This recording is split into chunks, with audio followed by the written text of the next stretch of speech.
नमस्कार, स्वागत है दोस्तों। आज की बड़ी खबरें और मुख्य समाचार लेकर हाजिर हैं आप सभी के लिए आपके अपने YouTube चैनल पर।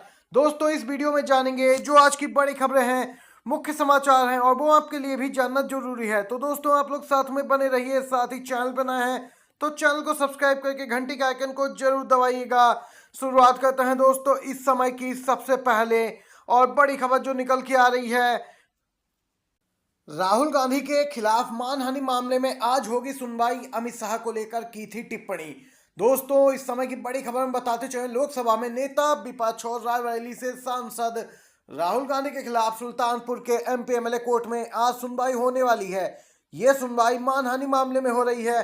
कर्नाटक चुनाव के दौरान गृह मंत्री शाह पर टिप्पणी करने की वजह से भाजपा नेता विजय मिश्रा ने 2018 में राहुल गांधी के खिलाफ यह मुकदमा दर्ज कराया था। दोस्तों, देख सकते हैं यहाँ पर ये ताजा मामला सामने निकल के आया है। इस मामले में सुनवाई होने वाली है और राहुल गांधी इससे पहले सुल्तानपुर में पेश भी हुए थे अदालत में। तब यहाँ पर जाकर दोस्तों राहत मिली थी और इस बार फिर होने जा रही है सुनवाई। इसी के साथ दोस्तों एक और खबर की ओर चलते हैं। तेजस्वी यादव पीएम मोदी पे हमलावर दिखाई दिए। दोस्तों, एक रैली के दौरान बोले हैं बिहार में मोदी जी अपना राजनीतिक बिजनेस बचाने आ रहे हैं।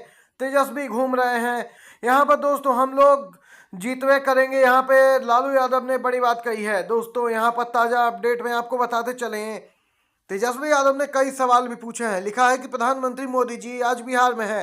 प्रदेश में 20 सालों से एनडीए की सरकार है और केंद्र में 11 वर्षों से। बिहार वासी उनके झूठ और जुमला नहीं बल्कि कुछ वाजिब सवाल पूछना चाहते हैं। कुछ सवाल दोस्तों जो तेजस्वी यादव ने किए हैं वह आपको बताते चले। पूछा है पहला सवाल कि प्रधानमंत्री जी कहते थे 2022 तक किसानों की आय दोगुनी करेंगे, लेकिन अब 2025 आ गया, किसानों की आय दोगुनी करना तो दूर, कमर तोड़ महंगाई और बेरोजगारी के कारण उनकी आय कम जरूर हो गई है। इसका दोषी कौन? दूसरा पूछा है बिहार में साक्षरता दर देश में सबसे कम क्यों है। वहीं दूसरी तरफ दोस्तों यहाँ पर तीसरा सवाल कि बिहार के किसानों की समस्याएं, चुनौतियां और संकट अन्य राज्यों की तुलना में अलग हैं। बिहार में खेतिहर मजदूर और बटाईदार अधिक है, उनके लिए डबल इंजन सरकार ने क्या किया। सवाल आगे पूछा कि यहाँ पर बेरोजगारों के लिए क्यों किया, क्या कुछ किया, क्योंकि बिहार बेरोजगारी और गरीबी में देश में सबसे पहले स्थान पे आता है। विशेष राज्य के दर्जे, विशेष पैकेज का क्या हुआ।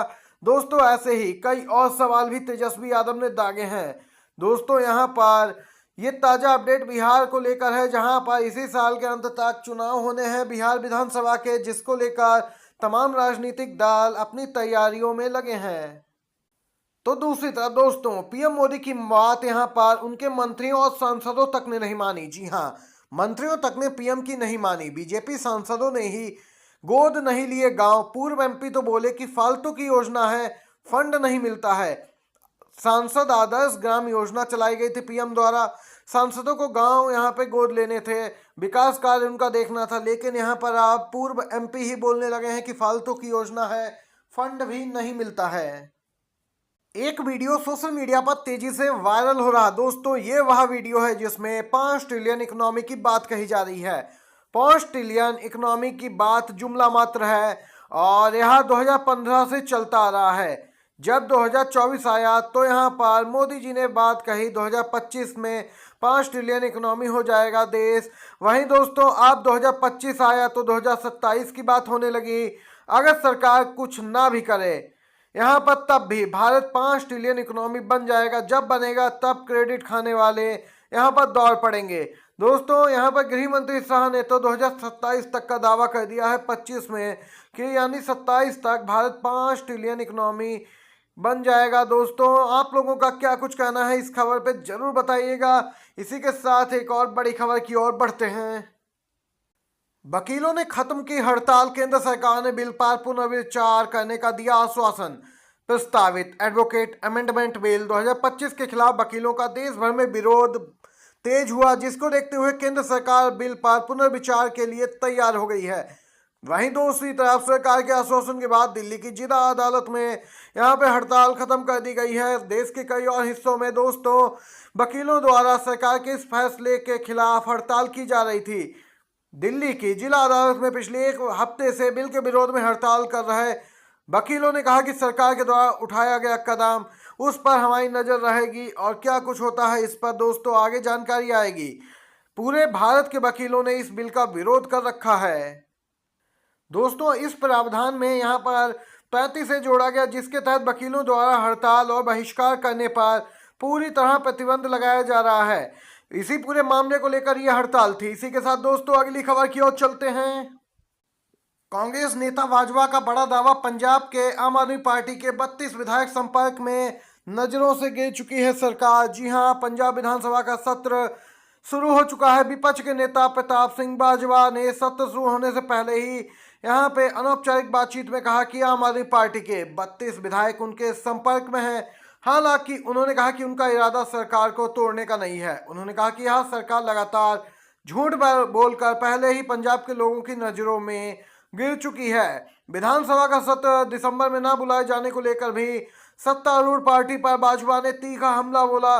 दोस्तों यहाँ पर देख सकते हैं लगातार आम आदमी पार्टी सरकार पंजाब में घिरती जा रही है, जबकि कांग्रेस हमलावर है। और बीजेपी तो दोस्तों यहाँ से सफाया हो ही चुका है पंजाब से, इसीलिए बीजेपी के नेताओं के कोई बयान भी खास तौर से सामने निकल के नहीं आ रहे हैं।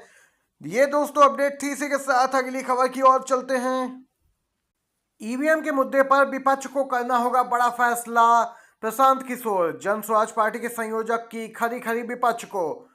जी हां दोस्तों, एक तरफ विपक्ष ईवीएम का विरोध भी करता है, दूसरी तरफ अगर ईवीएम से चुनाव जीत जाए तो फिर कोई विरोध नहीं, लेकिन हारने पर विरोध क्यों, इसको लेकर सवाल उठाए जन स्वराज पार्टी के संयोजक प्रशांत किशोर ने।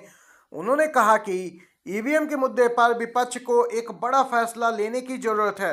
उसे या तो चुनाव लड़ना होगा या फिर नहीं। दोस्तों देख सकते हैं प्रशांत किशोर का ईवीएम को लेकर यह ताजा बयान आया है। आप लोग ईवीएम के समर्थन में हैं या बैलेट पेपर, दोस्तों जरूर बताइए कमेंट बॉक्स में, क्योंकि लगातार दोस्तों ईवीएम यहाँ पर संदेह के घेरे में है। और यहाँ पर अमेरिकी राष्ट्रपति ट्रंप का भी बयान आता रहा है ईवीएम को लेकर। हालिया बयान आया था, उन्होंने कहा कि उन्होंने कंप्यूटर का ज्ञान रखने वाले कुछ यहाँ पे योग्य व्यक्तियों से पूछा तो उन्होंने स्पष्ट बताया कि ईवीएम या कंप्यूटर वोटिंग के लिए नहीं सही है। दोस्तों देख सकते हैं यहाँ पे अमेरिकी राष्ट्रपति ट्रंप भी लगातार बैलेट पेपर की वकालत करते नजर आ रहे हैं, जबकि भारत में सरकार और चुनाव आयोग अड़े हैं कि यहाँ पर बैलेट पेपर की जरूरत नहीं है। आधुनिकीकरण के तहत यहाँ पर ईवीएम से ही चुनाव सही रहते हैं। वहीं दोस्तों कांग्रेस यहाँ पर अब इस पूरे मामले को लेकर बीजेपी और चुनाव आयोग को घेरने में लग गई है। लगातार यहाँ पर ईवीएम का मुद्दा उठाया जा रहा है, चाहे हरियाणा हो, चाहे महाराष्ट्र हो या फिर दिल्ली चुनाव।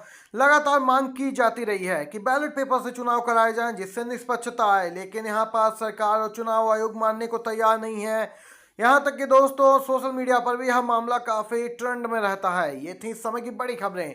वीडियो दोस्तों आपको कैसा लगा, अच्छा लगा होगा तो लाइक कीजिएगा, शेयर भी कीजिएगा अपने सभी दोस्तों के साथ। बहुत बहुत धन्यवाद।